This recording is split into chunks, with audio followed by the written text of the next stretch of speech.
কোরবানির গোশত 3 ভাগ করার নাকি নিয়ম নেই, কিভাবে বন্টন করা সবচেয়ে উত্তম? কোরবানির গোশত 3 ভাগ করার নিয়ম নেই, এই কথা ইদানিং খুব বেশি চাউর হচ্ছে। এখানে একটি ভুলকে সংশোধন করতে গিয়ে আরেকটা ভুল আমরা করে বসছি অনেকে, আর সেটি হলো কোরবানির গোশত এ সম্পর্কে আল্লাহ রাব্বুল আলামিন কোরআনে হাকিমে বলেছেন, ফাকুলু মিনহা ওয়া তাইমু আল কানিআ ওয়াল মুতাররা। কোরবানি গোশত নিজেরা খাবে, সেই সাথে নিজের আত্মীয় স্বজন, প্রতিবেশী, বন্ধু বান্ধব, আপনজন তাদেরকে খাওয়াবে, আরেক ভাগ গরিব দুঃখী অভাবী মানুষদেরকে দিবে, অর্থাৎ 3 ভাগে ভাগ করবে। এটা মোস্তাহাব, ভালো। যে জিনিসটা আমাদের সমাজের সংশোধন যোগ্য সেটা হলো সমাজের ভাগ নামে কোনো পশু থেকে থোক গোশত তুলে রেখে 1/3 গোশত সরিয়ে রেখে মোড়ল মাতবররা তাদের মতো করে তারা বন্টন করেন।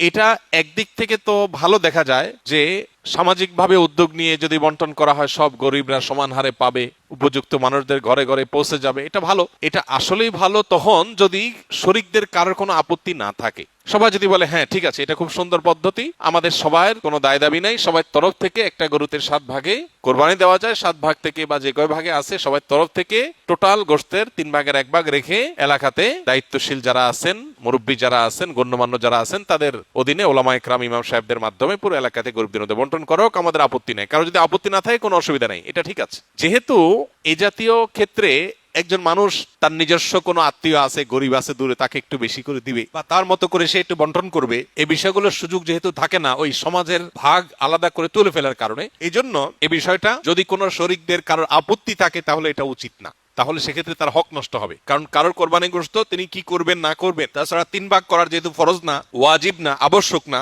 অতএব আপনি জোর করে তার কাছ থেকে নিবেন না, এটা হলো মূল বিষয়। অতএব খোলাসা কথা হলো এই 3 ভাগের 1 ভাগ সমাজের ভাগ যেটা উত্তোলন করা হয়, এটা উত্তোলন করে যদি গরিবদেরকে পৌঁছানো হয়, আর যাদের কোরবানি তাদের যদি এটা নিয়ে কোনো আপত্তি না থাকে তাহলে কোনো অসুবিধা নাই, আদায় হয়ে যাবে সবার কোরবানি, এবং এটা কোনো গুনাহের বিষয় না বরং সওয়াবের বিষয়। আর যদি কারোর আপত্তি আছে বলে মনে হয় তাহলে সেক্ষেত্রে এটা না করে তারটা তাকে স্বাধীনতা দেওয়া উচিত। তিনি 3 ভাগ করবেন না, একটু কম বেশ করবেন, শরীয়ত যেহেতু তাকে বাধ্যতামূলক করে নাই, অতএব সেটা তার উপর ছেড়ে দেওয়া উচিত। কিন্তু 3 ভাগ করে কিছুটা নিজে খাওয়া, কিছুটা আত্মীয় স্বজন, কিছুটা গরিব দুঃখীকে দেওয়া, এটা মুস্তাহাব, এটা ভালো, এটা করা উচিত। আমরা এখন একটা বাজে দৃশ্য দেখতে পাচ্ছি আমাদের সমাজে, সেটা হলো আমরা লক্ষ্য করছি যে অনেকেই কোরবানি গোশত সব নিয়ে ফ্রিজে তুলছেন।